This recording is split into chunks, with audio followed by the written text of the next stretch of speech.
बेटी बोझ नहीं है। बड़े ही अरमानों से गुड़िया की तरह सजाकर दुल्हन बनाकर विदा किया था। मनोज जी ने अपनी बेटी रमा को अच्छा परिवार, सभ्य और सुशील लड़का जानकर ब्याह दिया था रमा को नितिन के साथ। मनोज जी के भाई ने रिश्ता करवाया था। देखने में जितने सीधे लग रहे थे, शादी के बाद उतने ही तेज, मतलबी और दुष्ट निकले। नितिन के घर वाले, जैसे हमारे देश में ज़्यादातर घरों में लड़के के अवगुणों को छुपा लिया जाता है, उसी तरह नितिन के अवगुणों पर पर्दा डालकर बहुत ही सभ्य और समझदार लड़का बनाकर पेश किया गया था। लेकिन शादी के कुछ ही महीनों में सब साफ हो गया।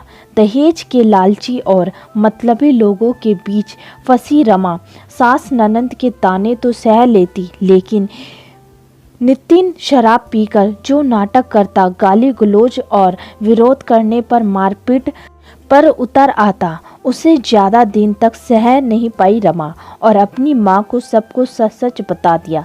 मनोज जी ने जब बेटी की आंखों में छिपे आंसुओं के समुद्र को देखा और उसके दिल में छिपे अपार दुख को देखा तो टूटने की बजाय अपने आप को और भी ज़्यादा मजबूत बनाया और ले आए अपनी बेटी को इस नरक से निकाल कर, जहाँ नौकरानी से बढ़कर कुछ नहीं थी। उनकी फूल सी बच्ची हंसती खिलती चुलबुली रमा की रंगीन दुनिया को कैसे बेरंग कर दिया था उसके ससुराल वालों ने मिलकर। इसे भली भांति समझ रहे थे मनोज जी। अगर पति साथ देता और अच्छा व्यक्ति होता तो छोड़ आती उसे वह, लेकिन पति तो और भी ज़्यादा दुष्ट निकला ना। उन लोगों के रिश्तों में प्यार तो ना था, एक दूसरे के प्रति निष्ठा बस रमा ही निभा रही थी, वो भी दिल से नहीं, मजबूरी से। रमा को हमेशा के लिए घर लाने के फैसले पर मनोज जी की बड़ी बहू ने विरोध किया और कहा, माँ जी आप रमा को हमेशा के लिए घर ले आएं, अभी साल भर हुआ है उसकी शादी को, थोड़ा समय तो दीजिए, हो सकता है वह लोग बदल जाएं। इस तरह घर ले आना कोई सॉल्यूशन नहीं है ना, क्या इज्जत रह जाएगी समाज में हमारी, लोग तरह तरह की बात बनाएंगे और क्या करेगी ये अपने जीवन में। जानती हो ना आप, एक तलाकशुदा लड़की का समाज में जीना कितना दुश्वार हो जाता है। आप इतनी समझदार होकर भी इतना गलत फैसला कैसे ले सकती हैं।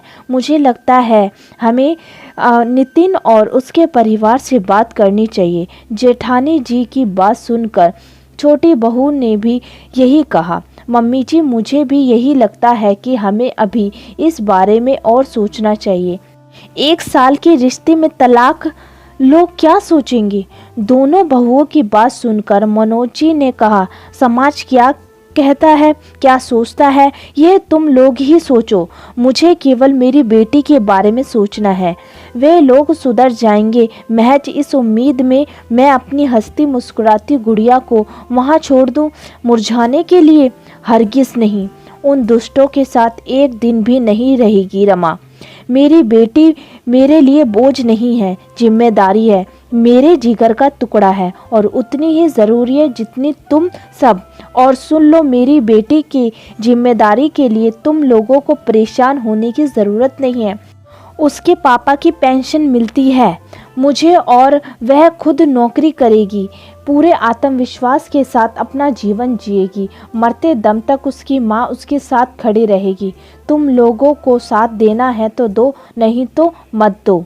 और रही बात तलाकशुदा बेटी के समाज में जीने की, तो सुन लो मेरी बात, अगर एक बेटी के साथ उसकी माँ खड़ी हो, उसका परिवार हो, तो कोई परेशानी नहीं होती उसे। अपनी माँ के आत्मविश्वास भरे शब्दों को सुनकर मनोज जी के दोनों बेटों ने कहा, माँ हम आपके साथ हैं, हमारी रमा कहीं नहीं जाएगी, जैसे पहले रहती थी वैसे ही रहेगी और भविष्य में कोई अच्छा जीवन साथी मिलेगा तो इसे दोबारा शादी करवा देंगे, लेकिन उस दुष्ट के साथ नहीं रहने देंगे। आप ठीक कह रही हैं, रमा नौकरी कर लेगी और आगे पढ़ना चाहेगी तो पढ़ भी लेगी, लेकिन इस तरह घुटने के लिए नहीं छोड़ेंगे। मनोज जी के गोद में सिर रखकर लेटी रमा के सिर पर हाथ फेरा और अपने आप से वादा किया, अब कभी नहीं रोएगी उसकी बेटी।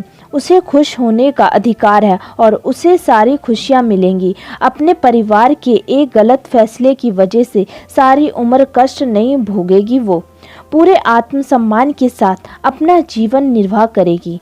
दोस्तों, मनोज जी की हिम्मत और जज्बे से रमा को उस नर्क भरी जिंदगी से बाहर निकालकर समाज के सामने एक उत्कृष्ट उदाहरण प्रस्तुत किया है और यह दिखाई दिया कि माँ बाप के लिए बेटी बोझ नहीं होती, एक जिम्मेदारी होती है जिसे ताउम्र निभाना चाहिए, ताकि यह सोच कर पीछे छुड़ाना नहीं चाहिए कि हमने तो शादी कर दी और मुक्त हो गए जिम्मेदारियों से। लाखों लड़कियां तो सिर्फ इसीलिए ही ना चाहते हुए भी अपनी शादी निभाती रहती हैं और जुर्म सहती रहती हैं, क्योंकि मायके से उन्हें सहारा नहीं मिलता। समाज और परिवार की इज्जत के खातिर अपना जीवन खुद बर्बाद कर लेती हैं और कभी गलत का विरोध करने की हिम्मत नहीं कर पाती।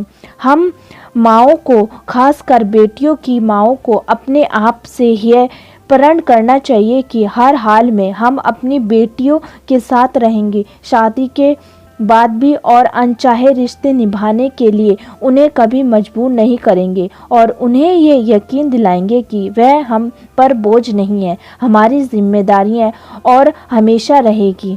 दोस्तों, आपको हमारी ये कहानी कैसी लगी प्लीज़ कमेंट करके ज़रूर बताएं और आपका बहुत बहुत धन्यवाद हमारी पूरी कहानी सुनने के लिए। और हमारे चैनल को लाइक करें, सब्सक्राइब करें, शेयर करें। फिर मिलते हैं आपको नई कहानी के साथ। तब तक के लिए राधे राधे।